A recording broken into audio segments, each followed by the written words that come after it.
Alhamdulillahilladzi ja'ala lugatal arabiyyah lugatal Qur'an wa lugatal alam wa lugatal ahlil jannah. Wassalatu wassalamu ala sayyidina Rasulillah wa ala alihi washabihi wa mawala amma ba'du. Ayatullah wa talibat, pada hari yang cerah ini kita bertemu kembali dalam mengkaji kitab Salafus Saleh, utamanya adalah ilmu alat al-lughatul arabiyyah. Ayatullah wa talibat,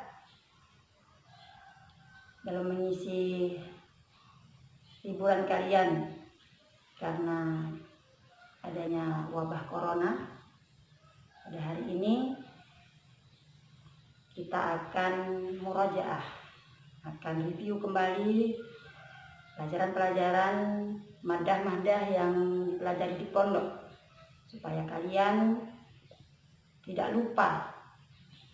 Jadi bahan kalian untuk murajaah, mengulang kembali, mutolaah madah-madah pelajaran-pelajaran di pondok, terutama adalah ilmu alat kita, nahwu dan shorab.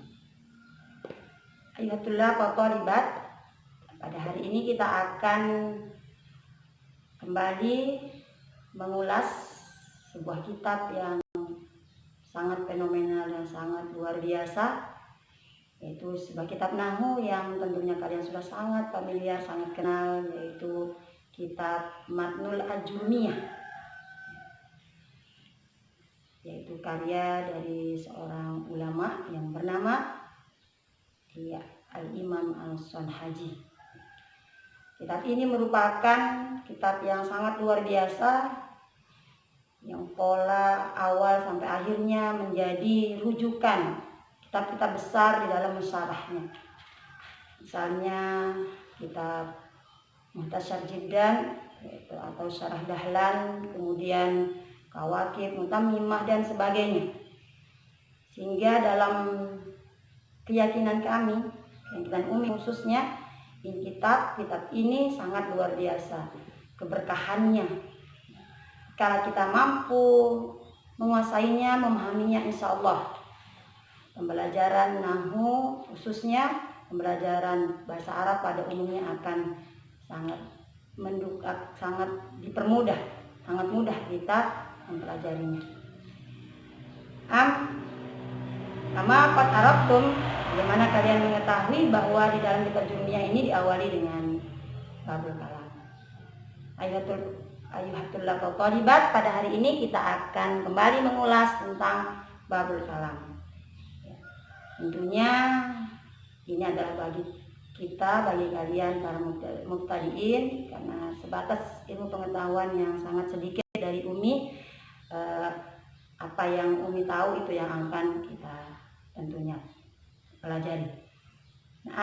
Bismillahirrahmanirrahim. Kita akan membuka kitab yang fenomenal ini, yaitu kitab Matnul Ajrumiyah karangan Imam As-Sanhaji, yaitu babul kalam. Kitab ini diawali oleh sebuah hadis yang beliau sampaikan, yaitu yang berbunyi ta'allamul arabiyyata wa 'allimuhan nas. Ini adalah hadis yang menunjukkan betapa penting kita belajar bahasa Arab. Kita dianjurkan, diperintah oleh Rasulullah SAW untuk mempelajari bahasa Arab. Ta'allamul arabiyyata, pelajarilah oleh kalian bahasa Arab, wa 'allimuhan nas. Tidak cukup kita mempelajari saja, tapi kita juga diperintahkan untuk mengajarkannya kepada orang-orang.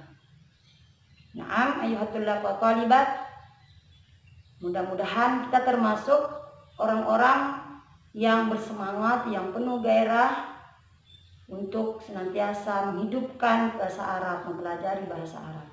Bagian dari cara kita memelihara agama kita, karena sebagaimana kita ketahui, lughatul Quran, lughatul Arabiyyah. Kita mulai untuk mempergunakan waktu yang sebaik-baiknya. Silakan persiapkan diri untuk kita sama-sama membaca al-kalam. Bismillahirrahmanirrahim. Qala al-musannif rahimahullahu ta'ala wa tabaraka wa nafa'ana bi ulumihi fid dharain. Amin. Bismillahirrahmanirrahim. Al-kalamu huwa al-lafzul murakkabul mufidu bil wad'i. Al-kalamu huwa al-lafzul murakkabul mufidu bil wad'i. Kita buka dengan ibarat pertama yang mengatakan al-kalamu huwa al-lafzul murakkabul mufidu bil wad'i. Kalam. Jadi sebelum kita mempelajari bab-bab yang lain, Imam As-Sanhaji membuka kitab beliau ini dengan al-kalam. Kalam. Apa itu kalam? Kalam adalah al-lafzu, lafaz, al-murakkabu, murakkab, al-mufidu, mufid, bil wad'i, bil wad'i. Nah, apa itu lafaz, apa itu murakkab, apa itu mufid, apa itu wad'i? Jadi kalam itu kalau dari definisi yang disampaikan oleh Imam As-Sanhaji ini memiliki 4 syarat, 4 kriteria yang harus dicakupi oleh sebuah susunan kata atau sebuah kalimat dalam bahasa Indonesia, baru dia menjadi sebuah kalam. Pertama adalah lafaz. Ma huwa al-lafzu? Al-lafzu di dalam kitab Sarah Dahlan disampaikan al-lafzu was-sautul mustamilu ala ba'dil hurufil hijaiyati. Lafaz adalah suara yang mengandung sebagian dari huruf hijaiyah. Masalan, kalau di dalam belajar nahwu paling sering muncul kata zaidun. Zaidun mengandung sebagian huruf hijaiyah, misalnya zai, ya, dan dal. Hadhihi min ba'dil hurufil hijaiyah. Ini adalah bagian dari huruf hijaiyah, maka dia disebut lafaz. Nah, cuma yang kedua adalah al-murakkab. Kalam itu harus murakkab. Murakkab ma huwa al-murakkab? Ma tarakkaba min kalimataini fa aktsara. Ma tarakkaba min kalimataini fa aktsara. Sesuatu yang tersusun dari 2 kata atau lebih. Sesuatu yang tersusun dari 2 kata atau lebih. Masalan, bahasa Arabnya Zaid pergi, zahaba Zaidun. Zaid pergi ke sekolah, zahaba Zaidun ilal madrasah. Zahaba Zaidun ilal madrasah ini sudah murakkab. Limaza? Li'annahu qad tarakkaba min kalimataini fa aktsara. Karena dia sudah tersusun dari 2 kata atau lebih. Dari 2 kata boleh lebih. Itu namanya murakkab. Ya sudah lafaz karena sudah terdiri dari huruf-huruf hijaiyah, dan dia juga sudah tersusun dari 2 kata atau lebih. Nah, cuma yang berikutnya adalah al-mufid. Mufid itu dari segi katanya artinya memberi faedah, sesuatu yang memberi faedah, sesuatu yang memberi manfaat, sesuatu yang memberi pengertian. Sesuatu yang memberi pengertian artinya orang paham. Kapan orang dikatakan paham? Jadi dalam kitab Sarah Dahlan dikatakan ma'afada faidatan yasunus sukutu alaiha minal mutakallim. Jadi mufid itu adalah sesuatu yang memberi pengertian kepada orang yang mendengar oleh mutakallim yang berbicara tanpa dia bertanya lagi itu ya orang yang mendengar. Tidak perlu lagi ada kata-kata tambahan yang harus ada apabila dia mendengar. Itu namanya mufid. Nah, nanti kita beri contoh. Jadi seperti sahabat Zaidun itu tadi. Ya, nanti kita akan pertegas dalam contoh perbandingan mana yang mufid dengan mana yang tidak mufid. Kemudian bil wad'i. Jadi kata bil wad'i dari arti harfiahnya artinya dengan meletakkan.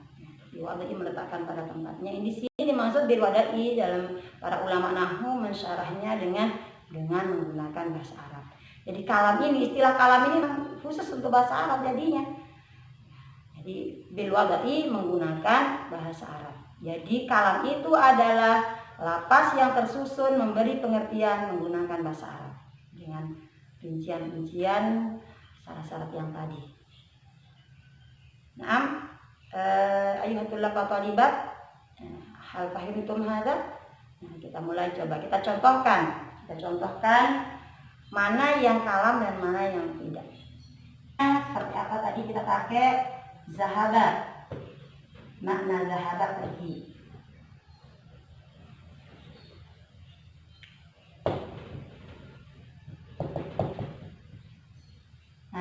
Hal hadza kalam amla? Apakah ini kalam atau tidak? Zahaba Zaidun. Hal huwa lafzun amla? Apakah dia lafaz atau tidak? Tadi kita sudah bahas bahwa lafaz adalah suara yang mengandung sebagian huruf. Zahaba Zaidun. Zahaba zal ha alba zai ya hadhihi min ba'di hurufil hijaiyah. Fahuwa lafzun. Syarat pertama sudah. Kemudian zahaba kalimatun Zaidun kalimatun. Kalimataini hada yatarakkabu min kalimatain ini. Hadhihi yatarakkabu min kalimatain. Kalimat ibarat ini tersusun dari dua kata yaitu zahaba dan Zaidun. Bahwal murakkab. Wal an hal hadhihi ibarat mufid atau tidak? Jadi mufid tadi adalah sesuatu yang memberi pengertian sehingga orang yang mendengar dari apa yang dikatakan mutakalim itu tidak perlu dia bertanya. Zahaba Zaid, kita bercerita Zaid pergi, sudah, tidak perlu ada kata lagi yang dia tambahkan, tidak perlu lagi orang yang mendengar kata-kata lain, dia sudah paham dengan kata Zaid. Zahaba Zaidun itu, maka dia sudah mufid ini. Kemudian yang terakhir bilwadai, jelas hazihi al-lughatul arabiyyah, ini adalah bahasa Arab. Jadi zahaba Zaidun bahwal kalam. Sekarang kita bandingkan dengan contoh berikutnya.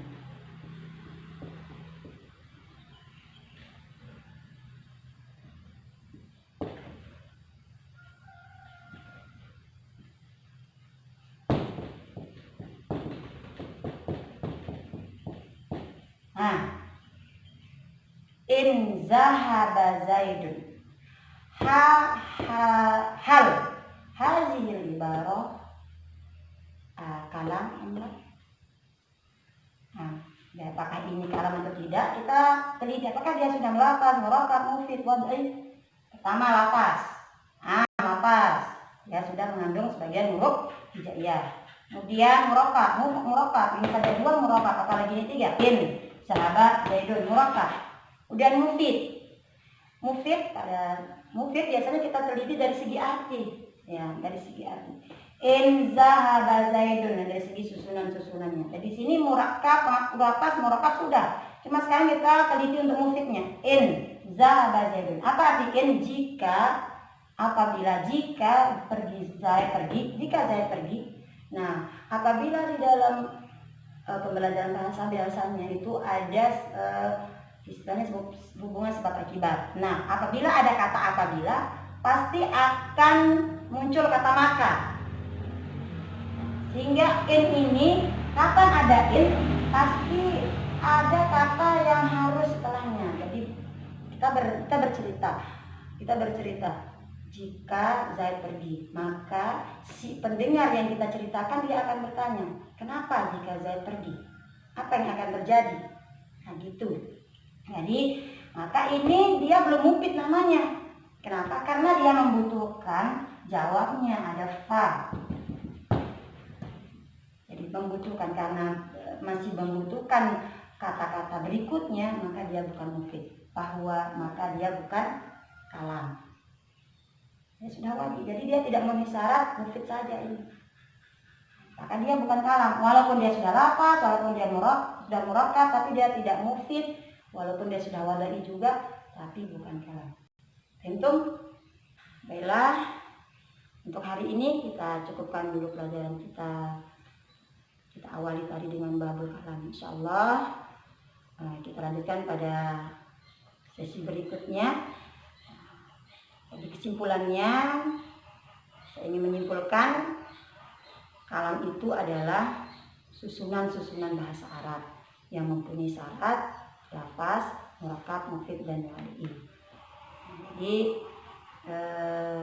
Alhamdulillah talibat, kalian bisa mencari contoh-contoh yang lain apakah dia kalam atau tidak, karena belajar nahwu dan sorab dan ilmu-ilmu alat bahasa Arab itu intinya adalah bagaimana kita mengukur kepahaman kita bisa membuat contoh, mencari contoh sebanyak-banyaknya. Seperti kata ulama, fakis ala qauli takun allamah. Kiaslah apa yang aku katakan, maka kamu akan menjadi, kalian akan menjadi orang-orang yang alim. Amin.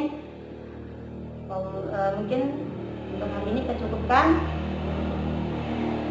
Mudah-mudahan apa yang kita bahas pada kesempatan ini bermanfaat.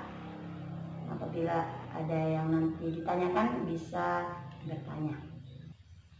Ingat, cara kita ikut berjuang melawan wabah corona ini adalah stay at home. Tinggal di rumah, yaskunu fi baitina. Allahumma fiq wal hadi ila sabil rasad. Wassalamualaikum warahmatullahi wabarakatuh.